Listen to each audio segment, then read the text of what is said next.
Pada masa lalu, tidak ada musim sejuk dan cuaca sejuk di Rusia. Gereja Transfigurasi Tuhan di wilayah Kaluga.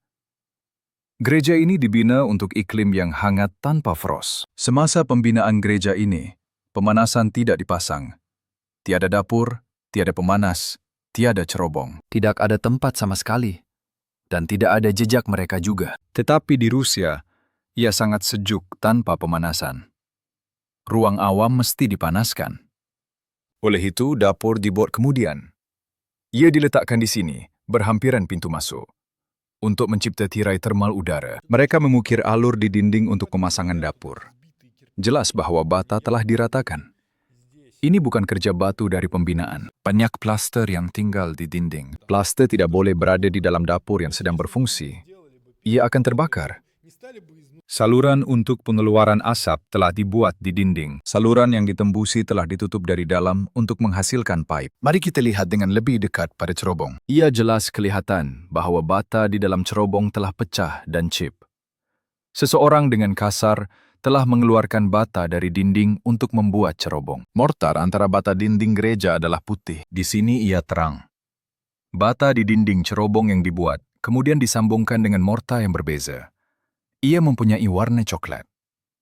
Dinding kecil cerobong ini dibuat kemudian. Mengapa arsitek Rusia tidak membuat dapur untuk pemanasan semasa membina gereja? Adakah dia terlupa tentang musim sejuk Rusia yang sejuk? Mari kita lihat elemen lain gereja ini. Pintu sisi di kawasan kuil. Pintu-pintu tersebut diperbuat daripada besi. Logam tidak menyimpan haba dengan baik. Bangunan kehilangan banyak haba melalui pintu logam. Di sini kita melihat jejak pemasangan pintu tambahan kedua. Setelah kuil dibina, dinding dalaman telah diplaster dan dicat. Tetapi kemudian, campuran pembinaan digunakan di atas plaster dan cat untuk meratakan sudut bagi bingkai pintu. Dan kemudian, ia dicat semula dengan cat kelabu. Mari kita lihat dari sudut yang lain. Sama di sini.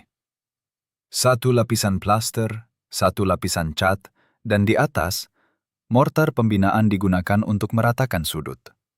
Untuk memasang bingkai pintu tambahan. Dan kemudian ia dicat dengan cat kelabu di atasnya. Lihat warna mortar bangunan. Di dinding gereja, di antara bata, mortar putih. Pintu tambahan dipasang dengan mortar berwarna coklat kekuningan. Ia menyerupai warna larutan yang digunakan untuk menutup saluran cerobong yang kemudiannya dibor. Mungkin cerobong dan pintu tambahan dibuat pada waktu yang sama.